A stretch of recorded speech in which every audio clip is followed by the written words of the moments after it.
ব্যাকগ্রাউন্ডে জায়োনিস্ট ইসরায়েলের হামলার তাণ্ডব আর খবর পড়তে পড়তে আল্লাহু আকবার স্লোগান দিতে শুরু করলেন টিভি সংবাদ উপস্থাপিকা। তেহরান জুড়ে এখন শুধুই বিস্ফোরণের শব্দ।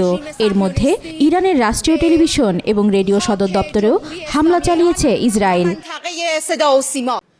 ইসরায়েলের প্রতিরক্ষামন্ত্রী ইসরায়েল কাৎজের হুমকির কিছুক্ষণের মধ্যেই হামলার ঘটনা ঘটে। হামলার আগে ইরানের রাষ্ট্রীয় টেলিভিশন এবং রেডিও দ্রুত অদৃশ্য হতে যাচ্ছে বলে মন্তব্য করেছিলেন কাৎজ।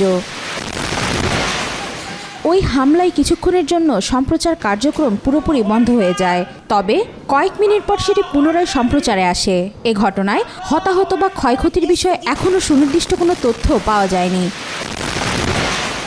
ওয়াহিদা পারভিন, আজকাল।